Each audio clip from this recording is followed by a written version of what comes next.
Hello again. This is Our Texas Magazine, the podcast.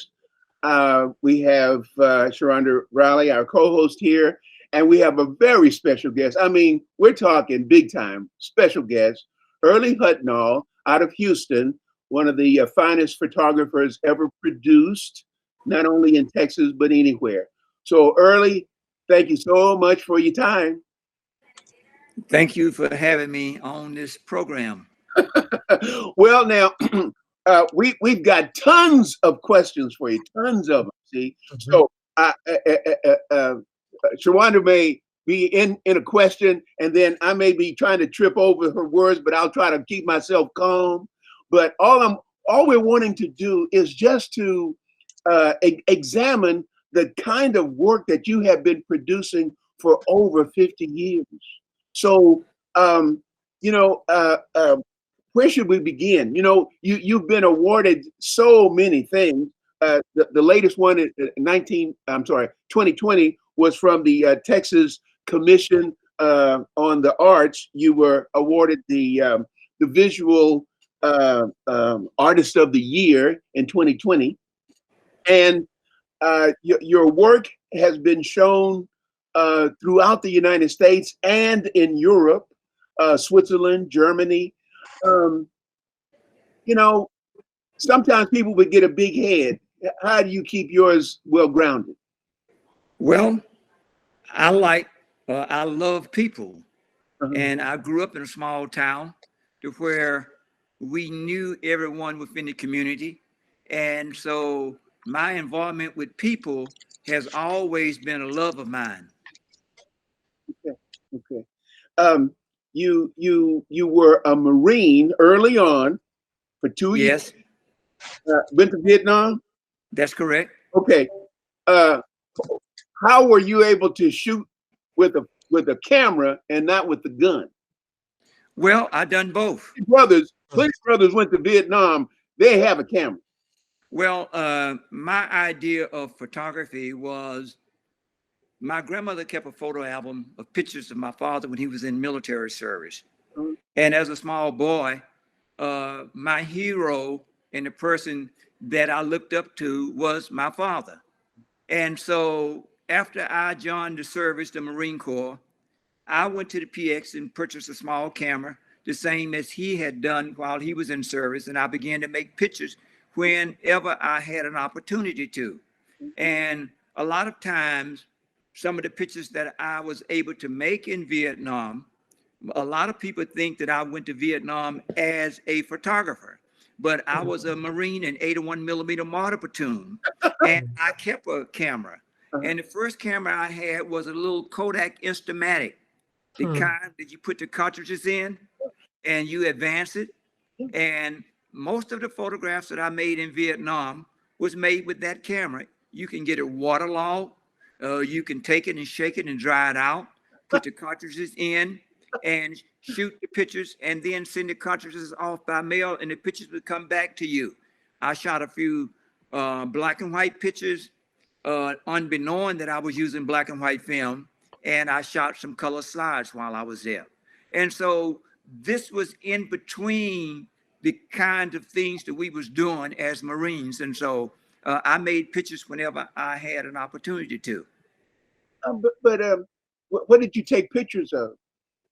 Well, our encampment, the hillside, I was able to, we had a rest and relaxation and down in Da Nang. I shot pictures of the stage, of the Marines there gathered for almost like a daytime concert. Some of the people that I saw that passed through our area, our encampment, and due to the fact that we was in an area where people actually live within the village or around the village. And so there was people passing during the day from time to time that we were able to see. Then there was people who worked in our encampment as cooks and or washer people that ironed and so forth. Mhm. So you didn't photograph any combat scenes, anything like that. Indirectly, the long guns firing, Okay. uh, guys preparing to go on maneuvers, different places. A couple of shots in the chopper when we was going to the field. In other words, we left from caissons and we go out to Hill 881, 861, but we always went by helicopter. And so I had my little camera. So from time to time, I would make a couple of pictures. If we were sitting around eating chow, things of this nature, I would make a couple of pictures. If the B-52s would come over in the distance and then drop their ordnance, I would make a picture too from that standpoint. And in the 155 guns that was fired off into the distance, sometime I would get a picture of that from time to time. But this was during the times that when we was not involved on patrol or something. You were on patrol, you had to be careful, because it was very dangerous from that standpoint of view. Okay, so I have a question for you, Mr. Uh-huh. Hudnall. What did you do with those pictures? Do you still have Well, them with you? I have quite a few of them, moving about in college, going from place to place. I have a few of them. Yeah. Mhm. Okay, all right, because it would be great to see those, on display somewhere with some of your other work. Because Yeah. you're known for showing people, particularly those in the third ward, and from the African American perspective. But it would be good to see kind of your earlier work and Yeah. see how you started, as they say, the genesis of the artist, and see how you grew. So, just a thought. Okay. I think about the time that you spent at TSU, over 50 years. What was it like to be a part of that scene? I mean, you've worked at 50 years at this historical Black college. What kind of influence did it have on you? I think it had the greatest influence on me because of my mentors that I met there and the movement in the direction in which the university was moving under Dr. Granville Sawyer. Dr. Freeman was director of the Model Cities program, and that was my first assignment when he came and seeked me out and asked me if I would come to his office and talk to him about doing some photographs. And I said, yes. This is how I ventured out into the Houston community. My first community in which I started photographing in was in the Fourth Ward area. Okay. Fourth Ward was west of downtown. I photographed in the Fourth Ward, the Fifth Ward, the Third Ward, First and Second Ward.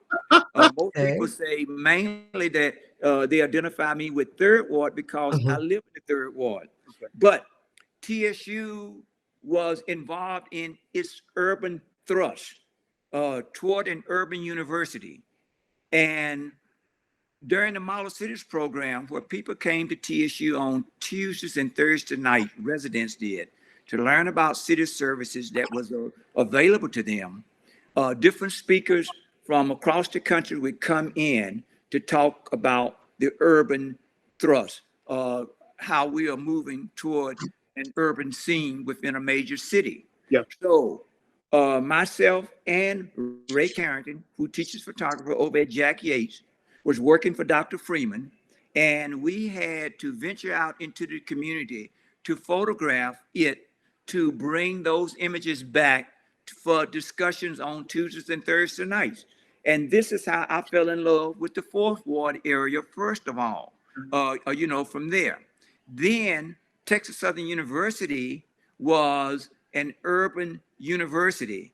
The 73rd state legislature designated TSU as a special purpose institution for urban programming. And in 1974, I was the yearbook editor. So my emphasis was placed upon that. And so the involvement of the community, the involvement of the faculty and the students, and the mission of the institution was the emphasis stage of my development as a photographer within the Houston community and around Houston and so forth. Then there was John Diggers, who in my first art seminar said, art is life. One must draw upon his community, family, and what family and community is all about. And Mhm. so for me, that came naturally. And I began to seek out those kinds of images and things that I wanted to capture within the community and wherever I go, not only in Third Ward, Fourth Ward, Fifth Ward, but when I travel abroad to Haiti, to Belize, to the Dominican Republic, to Spain, to Paris, to Argentina. I always try to go off of the beaten path to document the life of people, who we are, the universality of the human spirit, which is so powerful. And we all share the same kinds of tears, the same kind of laughter, and the same thing for family. And so this is what my photography has been about. Um, did you see it being, no, did you see that kind of work being produced by others, by anybody else? Well, I looked at the work of Jane Van Der Zees in New York, Yeah. the work of Walker Evans, who was had a great influence upon me, and Jane Van Der Zees, and also Gordon Parks. Yeah. But there was other photographers, but I was so involved from the beginning of making photographs on the campus, as working for the Model Cities program, then being the yearbook editor, and across the university campus, that I came in contact with all kind of people. In 1980, Texas Southern had the largest a group of international students, primarily from Nigeria. And so to see them in their grandeur and their dress and so forth and on, to me was amazing. And then that carried me back to John Biggers talking about going to Africa in 1957. That started me to collecting African art. That caused me to start looking at other cultures and become very curious about that when I travel and so forth. And so I always like to see how people survive and how they coexist with nature, as I was always taught that we must do, and how we basically is able to improvise our lives and to make do with what we have, as my grandmother would say. Um, Tawanda, did you have? Actually, I did have a question, but Okay. I didn't want to cut Mr. Hudnall off. Uh-huh. You talked about, photography, showing kind of like the universality of the human experience and human life. So Uh-huh. what do you talked about your previous influences. What do you think about some of the newer photographers out there? Because what's happened in the last few years is people have used like their iPhone, non-professional devices, but they've captured human experiences like the riots that were taking place last year or Yeah. things dealing with racial or social justice. So, what do you think about some of the newer photographers using, um, and speaking of devices, people using their devices to capture human life? Well, I think it's great due to the fact that iPhones have played a very major part in society and how they had influenced us. The Mhm, things that was captured within the last year during the pandemic and so mhm, forth.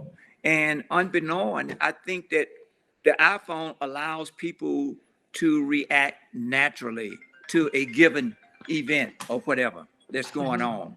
mhm, And it's not something that they have to plan, but it's a reaction. The phone actually become an extension of the individual, what mhm, he sees or how he looks at things and how he reacts. And so that reaction and all of that has been great. And it's a way for individuals to have the privilege of utilizing photography. In the past, people had to rely upon the photographer to come mhm, to make the family picture, come to mhm, do this, come to document this, and so forth. And there was very few people that was doing it. Photographers was working in order to be able to make a living. mhm, Now we are able to enjoy photography and the use of it on a daily basis. What, several million, a billion pictures is made a day. So mhm, many hundreds of thousand pictures are made an hour. Now, a lot of photographers is out of work Mhm. due to the fact that people within an organization can make the photograph, but the power of photography, Mhm. how it has influenced us, what we see, and how fast we can see it, and how it records, and the photography tells the truth. Once you go back and look at a video, once you go back and look at a still picture, and if you read it correctly, it provides you with a lot of information. Now, just think over the years, over the past century, how much information has been lost. But if you think of the last 10 or 15 years with the cell phones and things, how much information have been preserved for future generation to enjoy and to use in defense of whatever we believe in. Okay, that's excellent.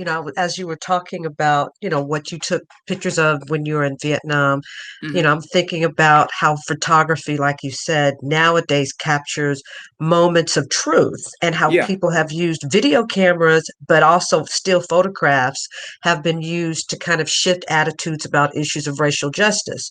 that's For correct. years, African Americans and other marginalized groups have been saying these things have happened, but without evidence, no one believed it. But now someone can pick up their cell phone, take a picture, take a video, and then that can be introduced in evidence, just like we saw what happened in Minnesota with the trial of former cop Derek Chauvin. So, Yeah, yeah. but let me go back. My first encounter with a film crew Hmm. was in Vietnam, Mm. and they would come through from time to time. And as we was getting ready to go on a big maneuver, a big operation or something, you would see film crews primarily from Europe that would Hmm. be there, and they would be filming, from that standpoint. But it would take 2 weeks before that film would make the screens here in the States. Hmm. Now you can take the iPhone and you can make a picture and you instantly get it within a matter of a few seconds. Yeah. Yeah. Around the world, events around the world now is almost as it happens. We see it. The things that happened with 911, we was Hmm. able to experience that and to see it directly. Right. As for the war in Vietnam and wars in the past, we only saw what they wanted to release to the public. Mm. And that's the way of the world today. Everything is instant. Hmm. Yeah. Yeah. Good. Thank you for answering that. Thank you. Uh-huh. Early, just one more question about how you are identifying the impact photography can make on society. Um, will we as humans be able to absorb all of that stuff as quickly as it comes out now compared to before? Well, I think that what we have to do, we have to selectively decide what is important to each one of us because it's so much that's out there. On the internet, on the cell phone. If I'm pronouncing it correctly, the TikToks, what you Hmm. see, the type of video that you see, and all of these things. Uh, uh, you're bombastic throughout the day, Yeah. and actually, we can become dependent upon that from this standpoint of view. Uh, People go to bed with the cell phones in their hand next to their pillow. They walk around all day with the cell phones. If you observe people, they are sitting at the stop sign, the red lights, different things. They're on their phones and they're blocking and slowing down traffic. And so, really, phones can become an actually distraction.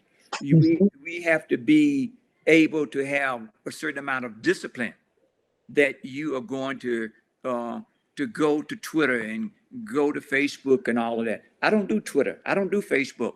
It takes up too much of my time, and uh, I much rather make a photograph, be developing a photograph, trying to print a photograph and correct something that I need to do from that standpoint. I've never been a big fan of participating in those types of activities I love to observe and to see what's happening from time to time. But, Mm. you can become dependent upon that. Mhm. Do you think that your style, what your work that you've been able to create, do you think it becomes more valuable in time, or it will be less valuable because fewer people um, will want to look at it because they can take pictures with their cell phone and that sort of stuff? Oh, well, I can't say whether or not it'll become less valuable, but I tend to photograph within communities. I think that things that most people kind of overlook.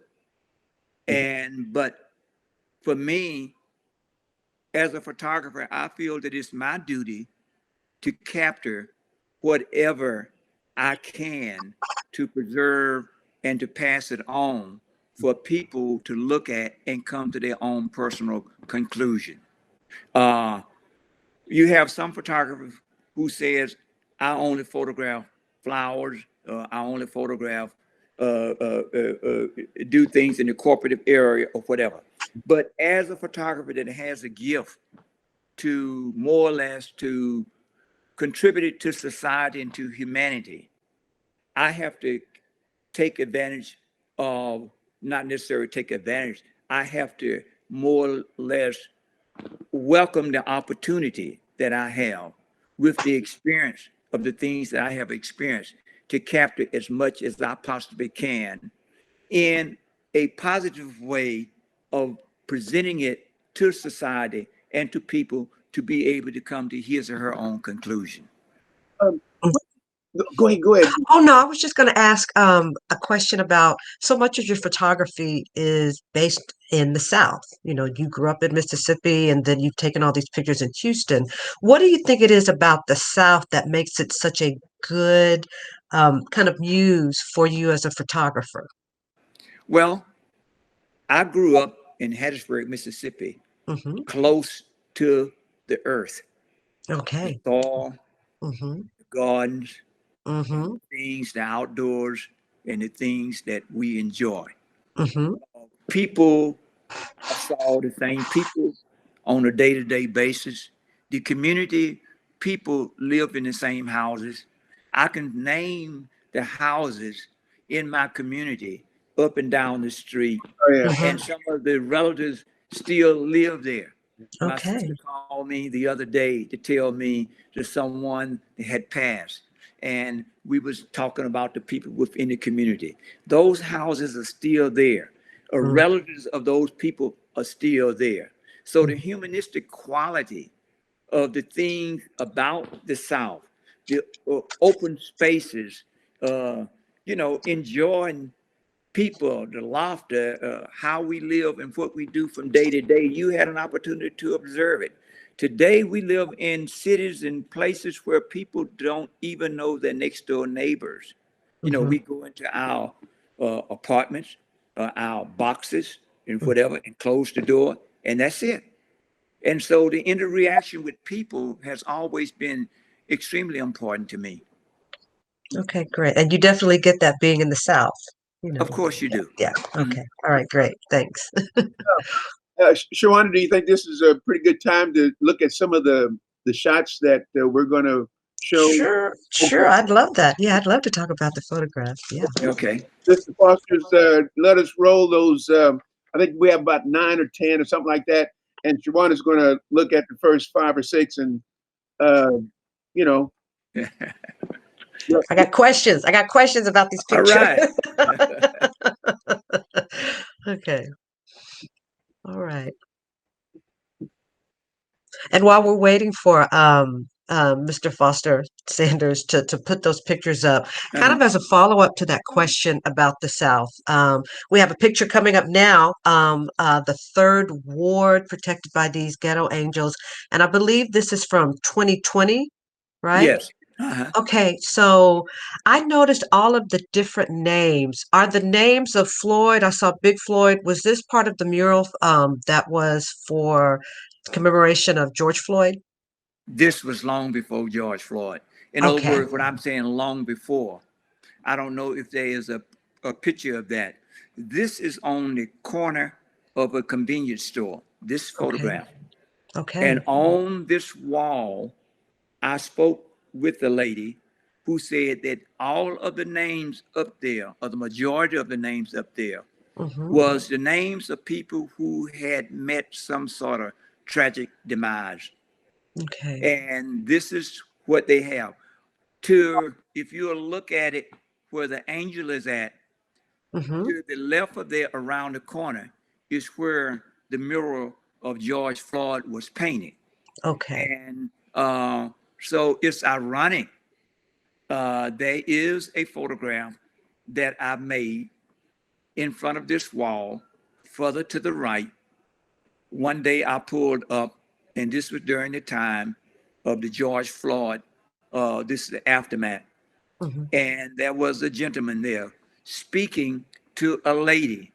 And as I got out of my car, he had tattoos on his arms and on his chest. Mm-hmm. And I made a photograph of him. Mm-hmm. And I was trying to determine what I was going to name the image. And the wall was there. And in talking with a friend, we was looking and talking, and the word why came up. Mm-hmm. And so this is how this photograph became why. Okay. And on yesterday, I received an email from the gallery that someone had forwarded to the gallery that Chris, the guy whom I photographed at the wall, had been killed a day Mm. before in some sort of skirmish on the freeway. And Mm. so I guess I looked yesterday while I was there, and I saw the name Chris written on the wall. Wow. Wow. So it's interesting. This image right here is so much like a living memorial, Yes, you it know, is. because it's in a public space, number one, right? Yes, And so people can add names to it, like they've handwritten some of the names or maybe use marker, whatever. But it's so important that in, communities like the Third Ward, that they do have spaces where they can have a public memorial, a public space where they can do a commemoration and they can do the act of grieving these lives. Because all too often, when they meet a demise like Chris, like you just mentioned, it becomes, another statistic or just another sad story. But right here, it really is becoming a place where, as a cultural artifact, their lives are not lost because they're memorialized, their names on the wall, and the fact that you took a picture of the names being on the wall, that adds another level to its impact on the community. yes, that was so important to me because it reminded me of the Vietnam moving wall, and it Mm-hmm. had come to Houston. Mm-hmm. But the community took this over. This is on the side of a convenience store. And Wow. so I guess the owner of the store allowed them to go ahead and to do that. And on the back of the store, on the back wall, is where the mural of George Floyd was painted. But this red, the Third Ward love was this wall, or this portion of the wall has been there for quite some time, for a long time, for a number of years. Wow. So this just did not happen, overnight. Mhm. Okay. Wow. That's good. That's amazing. That's amazing. Mhm. All right. So do we have another photograph that we could take a look at? And thank you for your explanation. Oh, that reminds me of Alfred Hitchcock, The Birds. Yeah, uh, I always carry a camera with me, Mm-hmm. and this is at OST and Scott Street in Houston, Old Mm-hmm. Spanish Trail. You see the birds at night that flies at almost at dusk in the evenings, and so it just was a wonderful picturesque kind of an image that I wanted to capture late in the evening while the sun was setting. And it's a monochromatic, it's in black and white. But Mm-hmm. when the sun is setting in the evening, it has those red, uh, orangey colors, and the sky comes through and so forth. And it's so wonderful. Mhm. You know, the thing, and I like that's part of the thing I liked about the images. You could see in the background, even though it's black and white, you know that Yeah. there's different gradations of color. But this image reminds me of what you said earlier with growing up in Mississippi Uh-huh. and becoming a part of nature and kind of respecting nature and growing up with those values. And with this image, you see almost a contrast because you see all these beautiful birds that are Right. representative of nature, but then underneath it, you see that definite urban landscape. You see the concrete, you see the gas pumps, what that looks like, right? That's So correct. it's kind of this interesting use of contrast. But anyway, that's it. Yeah. Okay. I love stuff like this. I get to do this with novels all the time, and it's great to use those skills with something else other than a book. Okay, so do we have another one? Do we have another one, Mr. Foster Sanders?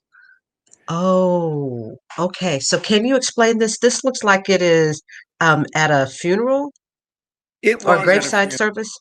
It was a great size burial. Mm-hmm. It was Women of the Eastern Star. Mm, Uh, I knew a man in Houston named Mr. Eddie Mason, who was an automobile dealer. Matter of fact, he was featured in Ebony magazine in 1952. And I saw the picture of him standing by a car with his hat on and dressed in a suit as a businessman here. But to make a long story short, his wife was a member of the Eastern Star. And there was a funeral. I don't know if it was a relative or a friend or something that they asked me to cover, and I mm-hmm, did. And a few years later, I was going back and looking through my negative file, and I discovered the picture of this little boy standing there in front of the coffin that way.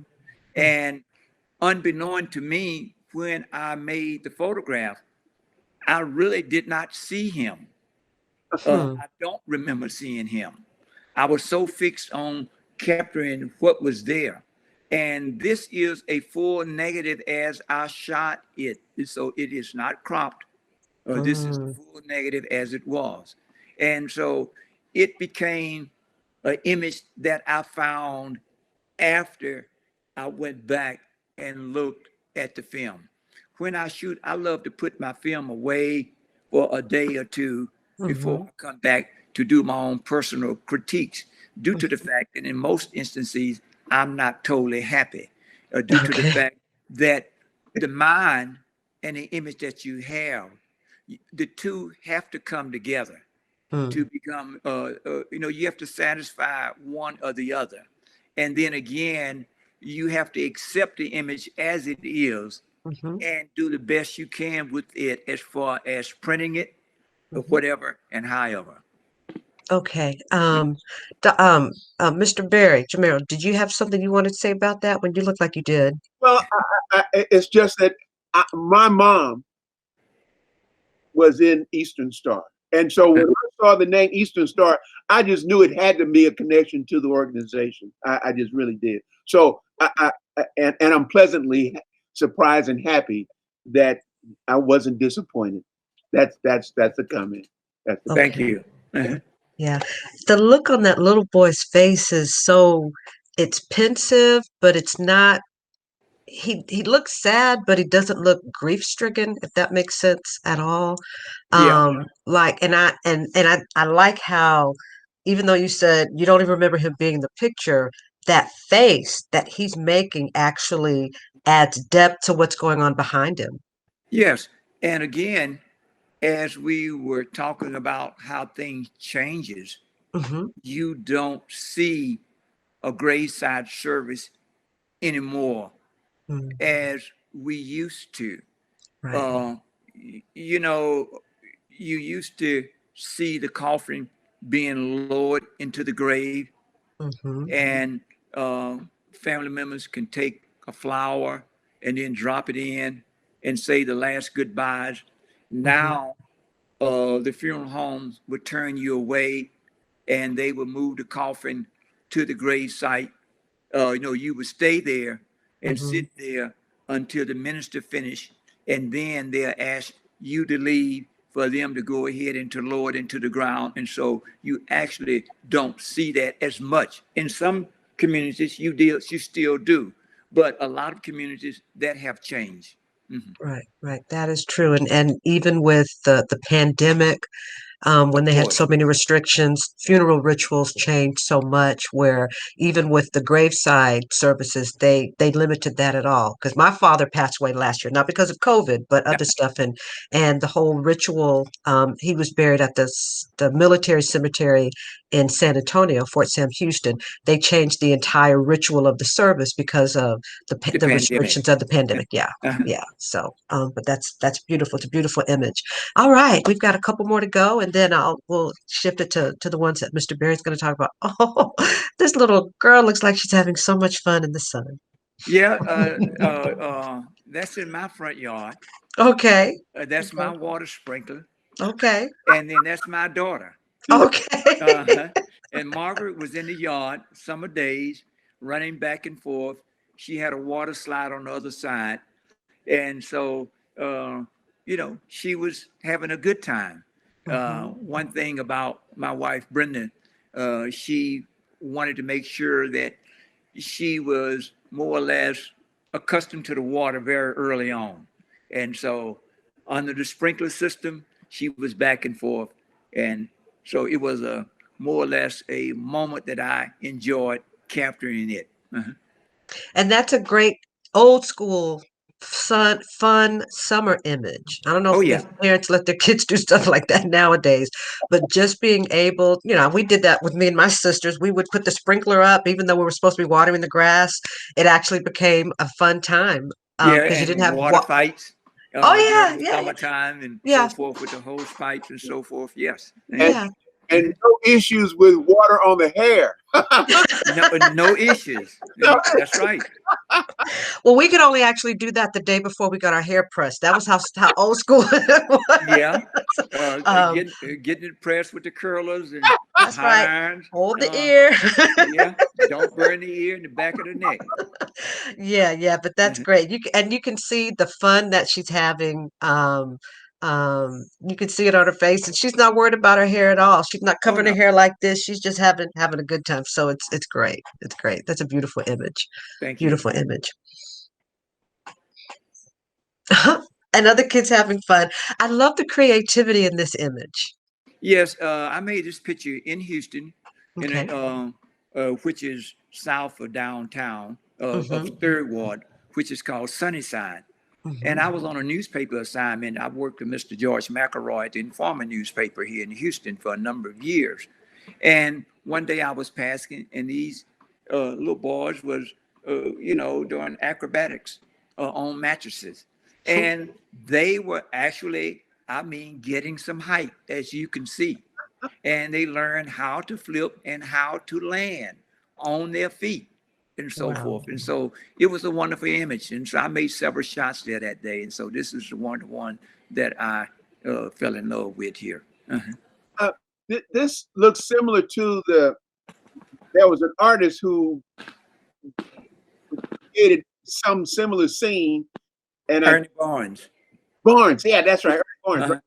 Uh-huh. Yeah. So yours came first, I'm sure. These children, they look like, number one, like they're having so much fun.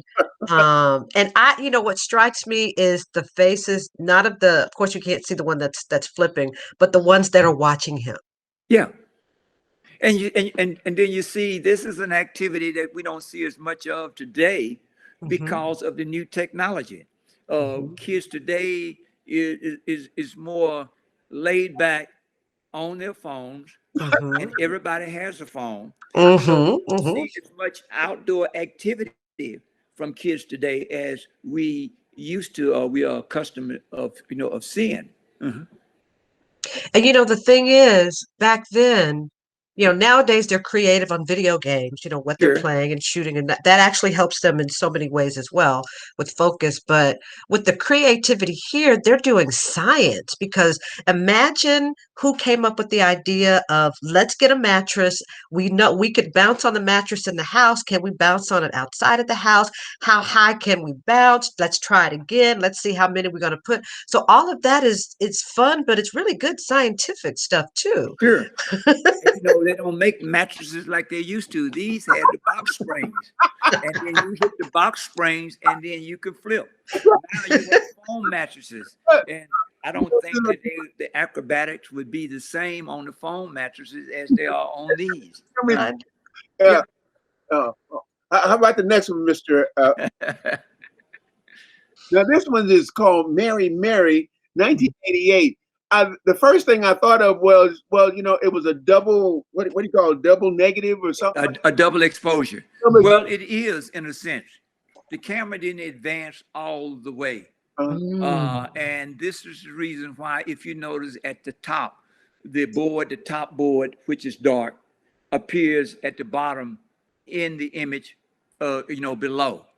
And ours had stopped to buy a hamburger from a little community stand. And this lady was sitting there, this young girl was sitting there outside.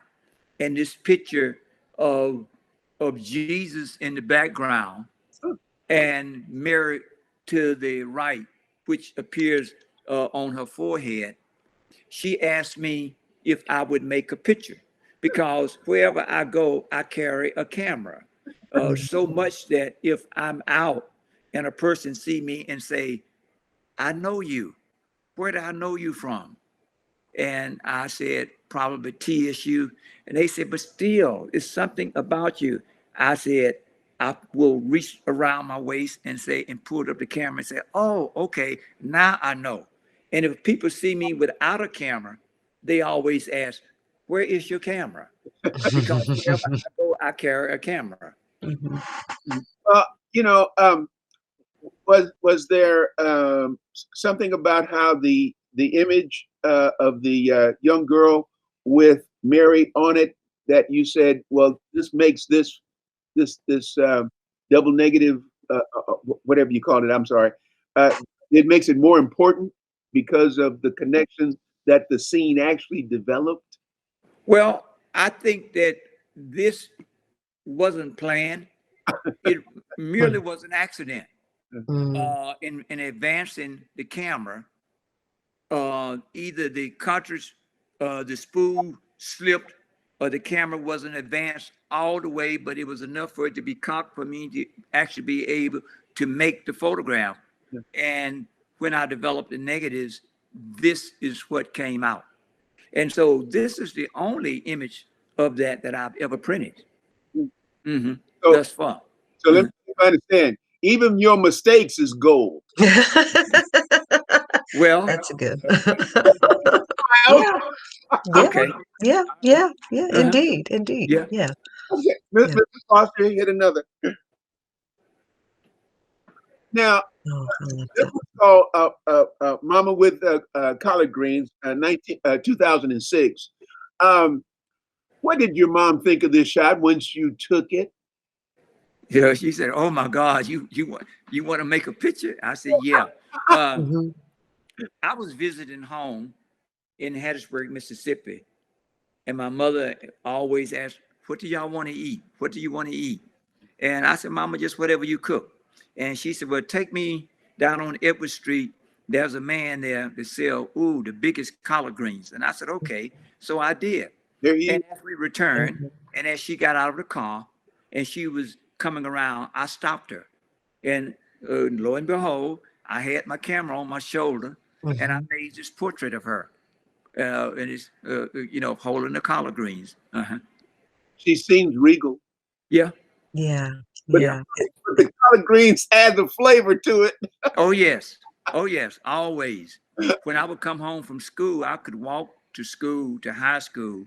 And when I would come home for lunch during the day, fresh corn, because my father always had a garden, be fried chicken on the stove, and it would be smelling so good. She would have butter beans and hot cornbread, and a big a pitcher of Kool-Aid or either lemonade, and I would sit there and eat, and then go back to school, and sometimes collard greens or whatever, or however.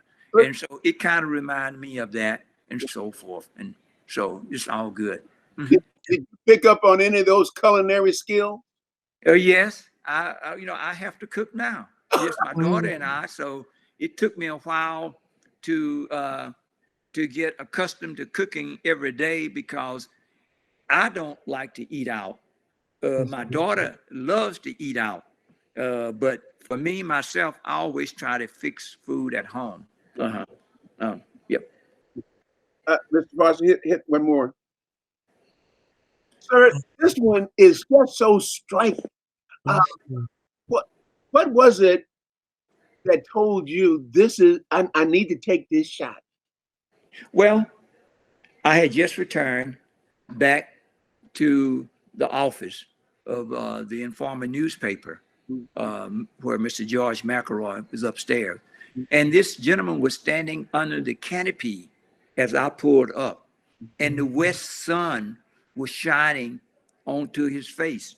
And as I got out of the car, I had a long lens, and I looked at him, and as brothers would nod, like how you doing, without speaking or just with the head, I raised the camera to make the picture, and I did, and he smiled and just looked into the direction in which he was looking. We never exchanged a word, but the acknowledgement, which is an endearment in our community as to how we greet each other, and it was hospitable. And so, in other words, his smile said, "Brother, what are you waiting for? Take the picture." And I showed this photograph to John Biggers, and he said, "Hey, boy," he said, "that's Mr. Shine." And that's how the name Mr. Shine came about. I'm telling you, the detail of space is just so, it's just tremendous. I mean, you just captured it. I guess it's because I've seen this image in many people that I have met in my. Oh, yeah. Okay? Well, Yeah. I think it was 88, 89. Elton John came to Houston, and he performed, I think, at Rice Stadium. And members of his entourage went to galleries to select images to hang in his dressing room because, you know, he is a photographer. And this image here was selected to hang in Elton John's dressing room at that time. Wow. Wow. It is, like Mr. Berry said, it's very striking. The bone structure of Mr. Shine, even the glow that's on his face. Sure. It's great. He, Beautiful. he may be of certain age, but he's got a lot of black hair. I know that. Oh, yeah. Okay. I can't breathe. Now, Wow. this shot and then the next one is during the time during protests regarding George Floyd's murder. And what led you to want to at least photograph these memorials? Well, same as anything else that I photographed. I thought that it was important. The first picture that you saw there was on the side of the Breakfast Club. Okay. Here in Houston. Yeah. This one here that you're looking at now, the one that says Big Floyd, this is on the backside of the convenience store where you saw the image of the ghetto angel. If you come to the right of this sign, and on that side of the store is where the wall is at. Okay. All right.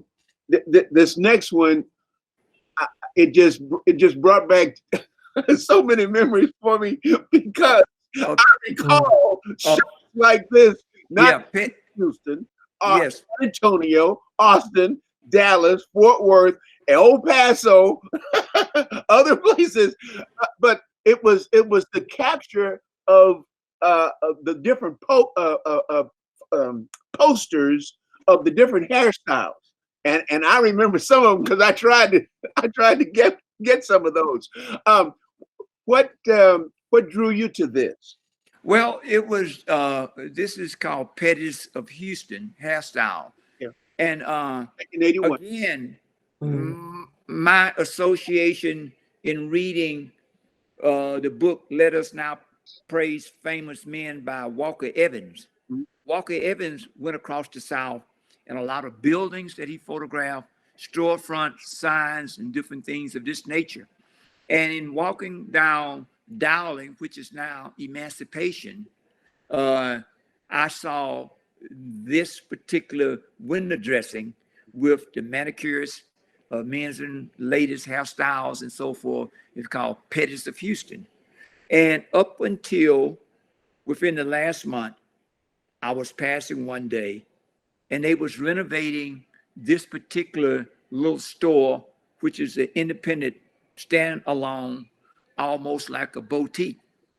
They were repairing the roof and they had torn out around the window. As I passed, I said, I'm going to go back and ask them, what are they going to do with the window, the glass that says Pettis of Houston? And I got distracted and didn't. And as I passed within the last week or two and looked, I was totally disappointed. The window has changed. They have put up a new kind of glass, divided it up. And so the business is being transformed. So this is metamorphosis that's taking place, gentrification or whatever you may want to call it within the community. But it was symbols such as this that was advertising, but also it was a testament to say we are beautiful. You know, how we style our hairs and how we look and so forth and on. And so there's several messages that one can get from looking at Pettis of Houston, you know, the hairstylist, the window, and so forth and on. Mm-hmm. Sure. You know, I was unaware that there's a difference between the California curl and the Jerry curl. Yeah. I never knew it. Did you? Well, you know, not really. You know, just some observation. You know, the Jerry curl was always drippy and easy on your shirt collars and things of this nature. And so, you know, I guess it depends on where you were from, California to Texas to the South or wherever. And so you're going to find that different cultures, but there is the similarity. Mm-hmm. And these are the kinds of similarities that, you know, I strive to capture in my work. Mm-hmm. Well, you know, speaking of your work, you have had a number of exhibitions. You have a couple of them coming up. The Virginia Museum of Fine Arts in Richmond, Virginia. It's called the Dirty South. Uh-huh. Art, material culture, and the sonic impulse. Did you come up with that? No, I did not. I was asked to participate in the exhibition, and I provided the work. So I haven't had any input other than providing the images that they wanted to use there. And I guess the curator have been following my work, and from that standpoint of view, and I guess at some point there would be other questions or whatever. Sure. Now this exhibition is going to be from May 22nd. That's next week, right? Yeah. Uh-huh. Through September 6th this year. And then you'll have another one, the Harn Museum of Art at University of Florida in Gainesville. And that will be from July 27 this year till February 27 of next year, 2022. And you've had a number of major exhibitions, not only at the Chicago Art Institute, the National Museum of American Art, the Smithsonian Institution, the Schomburg Center for Research in Black Culture in Washington, D.C., the Amon Carter in Fort Worth, the Museum of Fine Arts in Houston, and you also had one other time something in Abilene. So, and then again, I mentioned how you had Switzerland, Germany. What's been the most exhilarating time for you to point to and say, yeah, you know, my work was at this place, or I shot my best during this decade? Is there something like that? No, I think that the most important thing is the reaction of how people respond to it. The universality of people, how people relate to it. and they see something. And for me, that is my reward.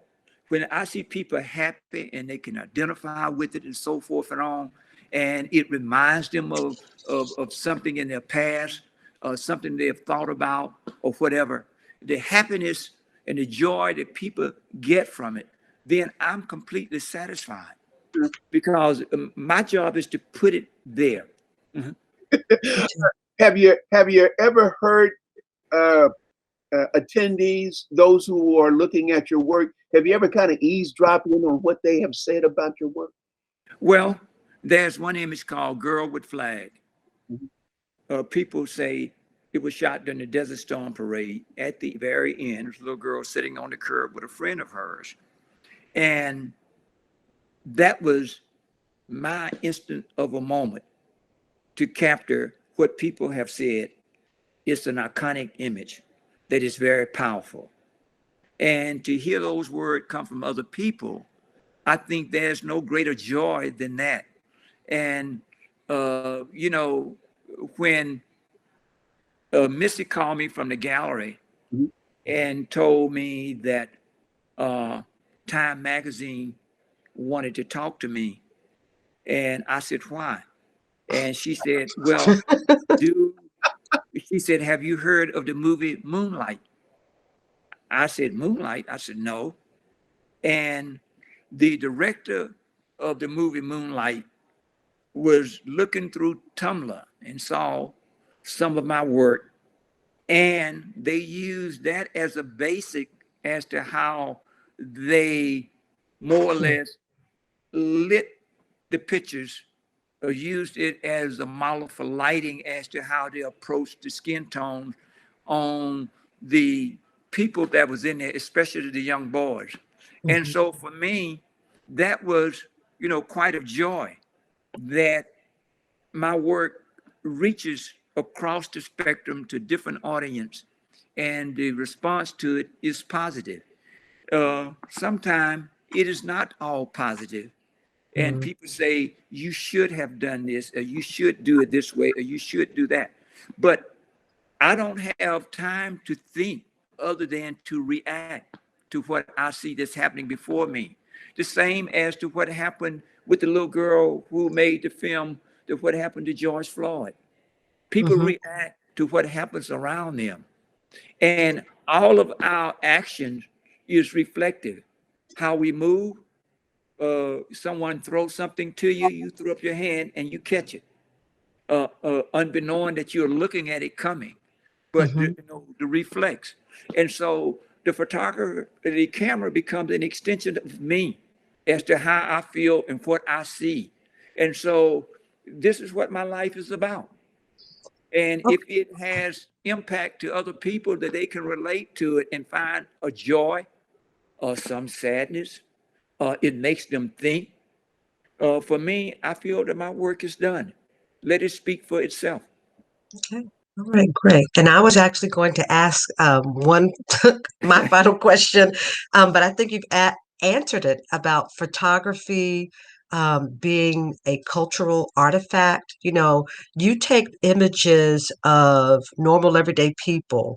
Of If course. you took pictures of quote unquote iconic celebrities or newsmakers, they would instantly be considered a cultural artifact because you're photographing someone that's important. Sure. But in your work, so much of what you do is just capture normal, everyday Southerners, African Americans, doing what we do, as the young people would say. Um, so I was just going to say, I think it's great that you have kind of elevated photography to this wonderful art form and how it is used as a cultural artifact that can be used for multiple generations, like you just said. Thank you. Just a few more from me. Okay. How has mainstream media um, taken to your work? Have they treated it the way you think they should have? Well, I think so. I think that as a resourceful person, I will get a call from time to time when something is needed. Uh, Working at Texas Southern, allowed me the opportunity to meet a lot of people. But also away from TSU, it allowed me to do some of the things that I enjoyed. I used to follow in the dark room at night. I had a scanner, the old hand type, and my wife knew that I was going to take off. If I heard a fire truck, I was gone. If there was something going on, I would follow it. And so that way, I ended up having a front page on the Houston Post. I had the magazine of the Houston Post. I had the magazine of the Houston Chronicle, which we did a piece on Lowndes Avenue called Houston Bader Street. I've had stuff in Time Magazine, the Washington Post, the New York Times, and all of these other entities, they end up calling and asking if I had or if I was available to do these things. And for a number of years, I worked for Ebony Magazine as a stringer here in Houston. They invited me to Chicago as an interview for a job. And the question was asked, how much money would it take for you to live outside of Houston? And when I gave them an answer, the question was asked around the table. Said, gentlemen, are there any other questions? And no one had another question. So I went up and met Mr. Johnson, and we talked for 15, 20 minutes. And then Beverly Kopich gave me my ticket, and Vandell, who is the photographer for Ebony, was a good friend of mine, drove me to the airport. And 2 weeks later, they sent me another assignment, but I never heard anything else about the job. So I guess my requirements to leave Houston was outside of their budget or whatever. But I think that it was the best decision that I ever made. Texas Southern, for me, was my cutting stone. I met so many people. I had so many ways of connection to the community from TSU. And so all of the accolades and things that has come to me has come that way. And I have to say that Bert and Missy at Photograph Do Not Bend have really more or less been in the forefront of putting my work into and placing it in places and presenting it to institutions and to individual collectors who might not have seen it. And the vehicle of social media has been great from, for that standpoint. But I allow the gallery to handle that per se, rather than me on social media, because, it takes up a lot of time. You become addicted to it. And are you ready to be on TikTok? no, I know what my daughter have in mind. I have a 15-year-old that'll be 16 in September. Yeah. And so I'm a single parent.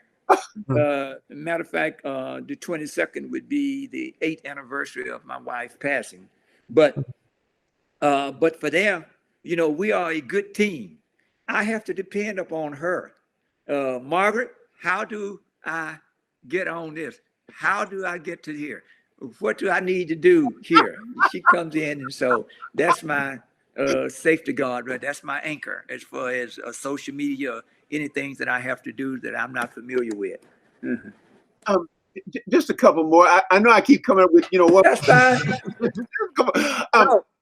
How was it to work for the Black press in your early years, even later? How was it? Well, I can say that it was a joy in a way, because you had to hustle. You will go out on an assignment, yeah, and you come back, and Mr. Mack would look at your proof sheet, and he would mark the picture that he want. And then when it came time to be paid, Mrs. Watson said, Hudnall, how many pictures have you shot this year? How many pictures did we use? You got paid for the pictures that they used at $10 a photograph. So you may have gone to a banquet. You may have gone to some for the National Urban League, but you also have traveled to cover an event. But along the way, I found something that was important to me to photograph. If I had not traveled in that direction, I never would have seen what I was able to capture. So for me, it was a partnership. And, from time to time, they would call and say, do you have a picture of this person or that person, and so forth. Like the photograph, it's not here, Lady in Black Hat with Feathers, was Mm-hmm. shot at Jefferson Robinson funeral at the end. And this lady was standing on the step. Same kind of pose as the little boy at Women of the Eastern Star. She had that kind of a look on her face, reminiscing, thinking about the past and looking into the future. And so I made that picture of her. We never spoke. And I think that she was aware that I was taking the photograph, but she posed there. Mm-hmm. And a lot of times when you stop and say, may I take your picture? It's all over. Mm-hmm. The same. Yeah. Sometimes, a person would tell you by their body language, it tells you that you have permission. How you reconnect with a person, the vibes that comes between you and that person is telepathic. And it tells you that you have to do it now. Boom. And this is how I react most of the time. Um, have you seen this kind of photography, what you've been able to do in your life? Have you seen any of it being carried on by others? There are a few people that is working and so forth that is doing things. There's a young lady in Atlanta now named Sheila Pree that is doing things. But I think that the young photographers today is taking advantage of the new technology and how they are able to use their mind in altering images and so forth and on. For me, I'm from the old school. I have shot digital for the last 20 years at the university and things of that nature. But for me, I feel that it's almost like shooting transparencies. If you can shoot a transparency, which is a color slide, and get your colors and your exposure correct, well, then again, you are satisfied. Today, the thing that I find out that the average photographer who is shooting digital, he actually lose contact with his subject looking at the screen to see if the picture is exposed. Your instinct, once you set your camera and you shoot on manual, that tells you you should be able to go ahead and to shoot. I tell young photographers to cover their screen, set their camera and shoot, and then come back and look at what they have captured rather than shooting and then looking down. You miss the action. Yeah, and it's interesting that you say that as you were talking about Mhm. new technology. I've heard people complain that when people go to events nowadays, because everybody does have a camera on their cell Uh-huh. phone, Yeah, that they actually miss out on the moment yeah, because they're so busy trying to take a picture of it, yeah, that they actually miss that moment in time of whatever the event is, whether it's a wedding or it's a concert, because they're trying to get that perfect shot. yeah. The photographer has to be able to react. You have to be able to watch people, eyes, their body language, their hands, their movement, and all of this plays an important part. And if you're distracted, and it is a distraction, looking down at the screen, you Hmm. miss it. And then again, if you pose a picture and you're ready to make the photograph, you have to wait Hmm. because people picture etiquette is out the window. People jump in front of you with the cell phones and stuff like this and click, click, Hmm. click, click, click. And then sometimes you have people in the group shot Hmm. because their friend is making a picture and it might end up on social media. They are distracted or looking to the left, looking to the right, Hmm. turning toward their friends, and they're on the group picture. So Yeah. what I do, rather than telling everybody to wait, I just wait until they are through. And when they are through, then I'm able to make my photograph. If you try to do it before, if you tell people, well, then the attitudes of people changes. So I just sit patiently and wait. And Okay. when they are through, then I can go ahead and make my photograph. Okay. Mhm.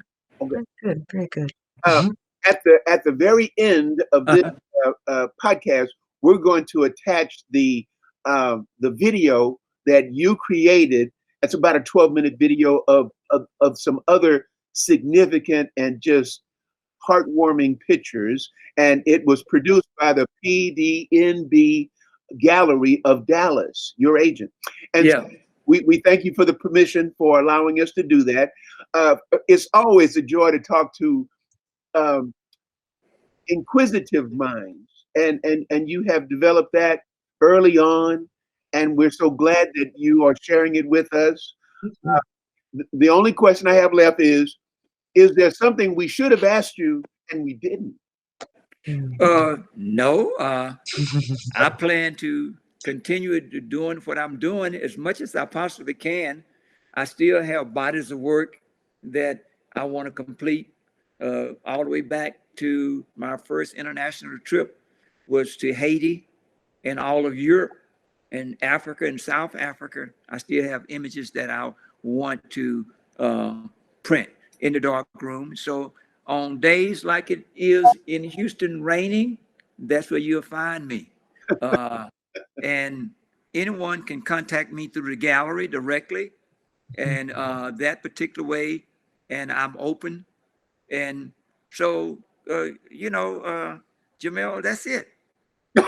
I'm here. Well, first of all, again, the gallery is PDNB Gallery of Dallas. They're the ones who created this. They're also the agent for Earlie Hudnall. Yeah. I'm a world famous photographer and entrepreneur.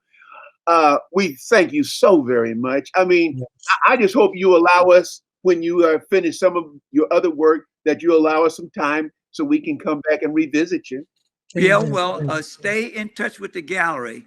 Yes, I know that sometime between now and the fall, they will have a big opening, probably with several photographers, but they display some of my work, and I'll be coming to Dallas. Oh, And wonderful. hopefully, I'll get a chance to meet y'all. I have a niece that live in gee whiz, one of those big subdivisions north of Dallas. McKinney, Plano, Frisco. McKinney. Okay. Yeah. She's an orthodontist. And so she lives there. So from time to time, I spend a couple of days up there, or either I spend my time with Bert and Missy, there. And so, but when I come to Dallas again, Jamel, we will contact you. And I will expect to see all of you. Okay. If not all of you, the technician, I will at least be able to see the English teacher and Jamel. Okay. Okay. Most definitely. That would be a most joy. Definitely. Yes, Okay. most definitely. Again, thanks so much, Earlie. Appreciate it. No problem, man. All Anytime. right. Thank you. Have All a right. wonderful day. Another great episode of iTexas Magazine, the podcast. Again, we thank you, Earlie Hudnall. The best is yet to come, I'm sure. Right. Right. Yeah, and give my best to Jesse too. Absolutely. Yeah. Okay. It was an honor. It was an honor. Thank Such an you. honor. Yes. Thank you so much. Thank you so much, now. Take care. I will. Bye-bye. Bye-bye.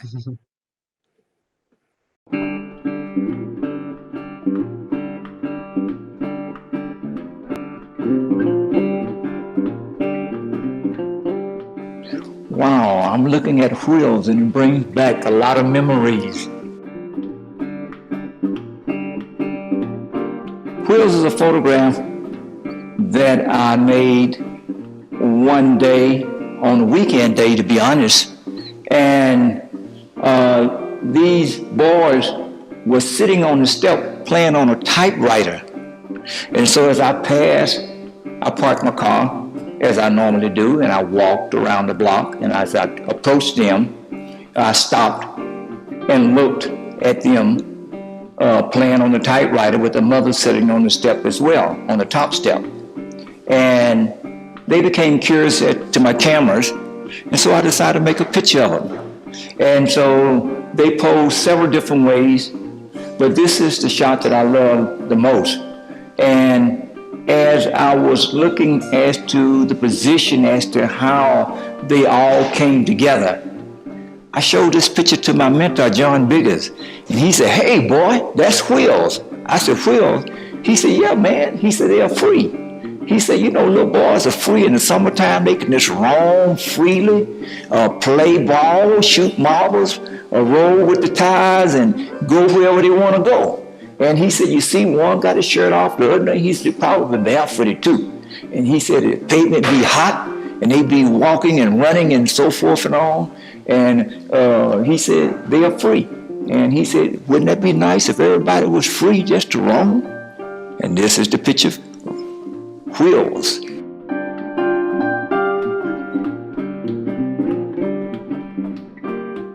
I started to make pictures at Texas Southern, and then I was approached while I was painting my mural on the wall by a man named Dr. Thomas F. Freeman.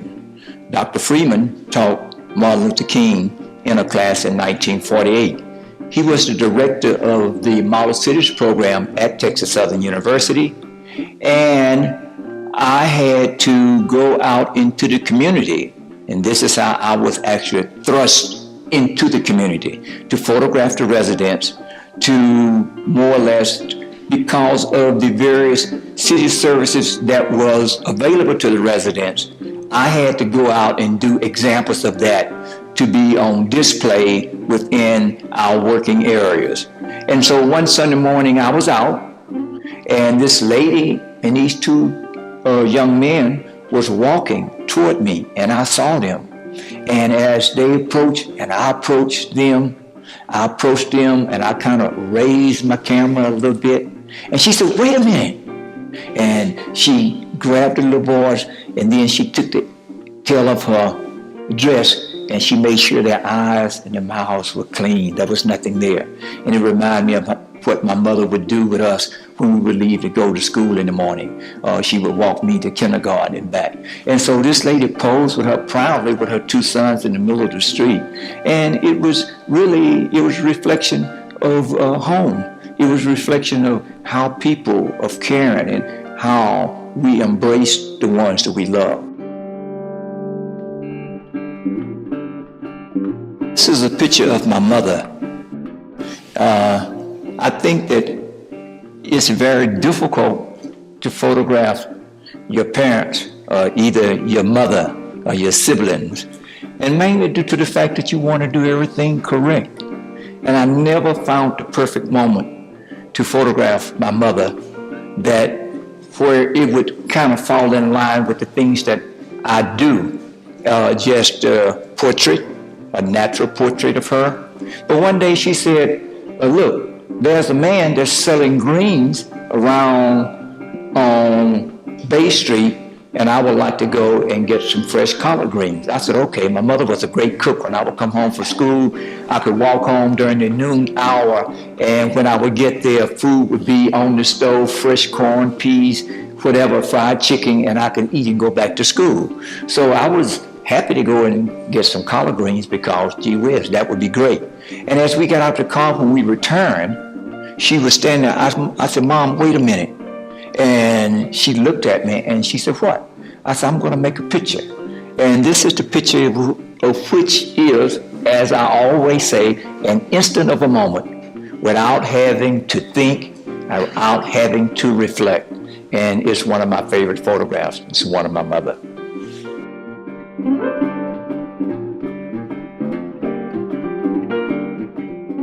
The George Floyd incident that happened was a tragic thing that I think that affected all of the world. And there was a big march in Houston. And a lot of people asked me, said, "Hudnall, are you going to the march?" I said, "What march?" Really, I hadn't thought about it, whatever. And then they said, "For George Floyd." They said, "It's going to be a lot of people downtown." I said, "I don't think so." They said, "What, the pandemic?" I said, "No, not really."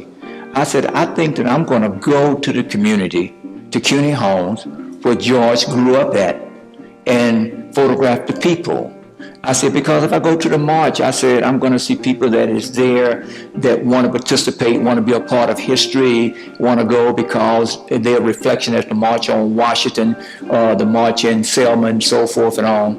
And I said, I prefer to go to the community where George grew up at and photograph the people. Outside of a convenience store, I went several times to photograph. Around the corner was a mural of George Floyd. On this corner here was a bunch of names, a lot of names. And I had asked a young lady about that earlier, and she said everybody on that wall had some sort of tragic demise. Either they was hurt, they was killed, they was incarcerated, or something happened to them. And so this is called The Wall. And one day, I went several days, and this day as I pulled up my car, this guy was there and he was talking to a lady. And so I got out and just observed and began to photograph. And he struck this pose, which kind of reminded me of hip hop, the photograph of hip hop with the cap turned back. And it makes you wonder, where is hip hop? Where is this? And I named this photograph Why with a question mark. Basically, due to the fact of what was going on, and also why is all of these names on the wall? Why did it happen to them? And more so, how? So the question mark in why is the name of the image.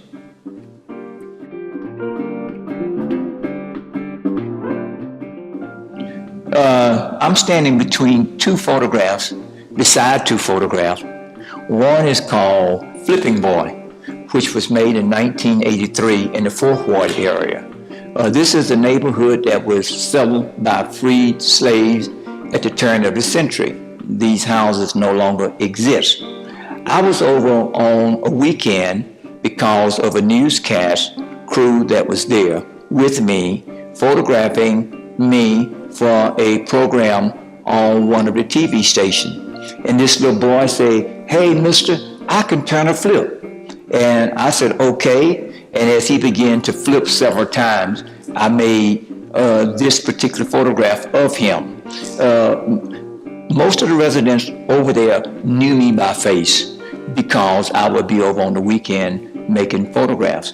And I think this is the reason why it was so easy for the child to flip, the little boy, and the father standing on the porch and not interfering. And so it became one of my signature photographs with the reflection of the skyline of the city of Houston encroaching upon the houses and the little boy flipping.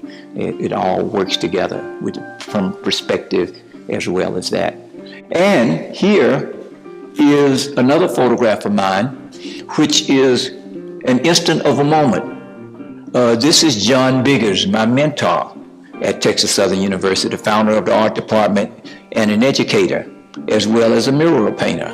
John has, at this point, he is retired from TSU, and he works in his studio at his home. And every day, like clockwork, like going to work, he works in his studio. Now, Earlie Hudnall had a unique privilege. I had keys to the house, I had keys to the studio, so I can come over and John could be working, music or tape would be playing and he would be listening to that, and I can just walk in and observe and sit there and watch him paint. So one day as I came in, he was working on this painting, and unbeknown to me, all of these major paintings that he was doing was in the background, in the foreground there. And it was a very unique and a sacred moment because John had always spoke about that he wanted to be a painter, an artist. He had been an educator for so long, but he wanted to paint. And so these are paintings that John Biggers was working on. And he never worked on one piece at a time. He would go to a point on this painting, and then something would hit him and he would switch and he would go back to the other one. It may take him 6 months or 3 months to do a painting, and this is how he would work.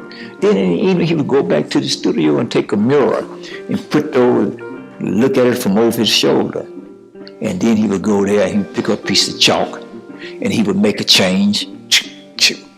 And then he would take his paint and he would mix it up a dirty wash, as he would call it, and he would take the brush and he was just almost like a painter. But yet still it had form, it had the sensitivity, and it would take shape, and you can watch it develop. It was almost like a photograph coming up in the developer. And so watching him paint was that way. It was layers and so forth. So John Biggers had a very, very great influence on me and the direction in which I decided to go, because in the art department at TSU, one day I found, was told that there was a dark room in the art department, and John Biggers was walking down the hall. I said, "Doc." He said, "Yeah, man." I said, "I heard there was a dark room in the art department here, and I was wondering if I could use it." He said, "Sure, man." He reached in his pocket, pulled out his keys, took the key off the ring. He said, "Huh?" He said, "It's through the print room there." And that's all he said. And from there, I've been on my own ever since. As a photographer, I was influenced by him to include photography in my senior show. And here I am today because of John Biggers, the influence of him.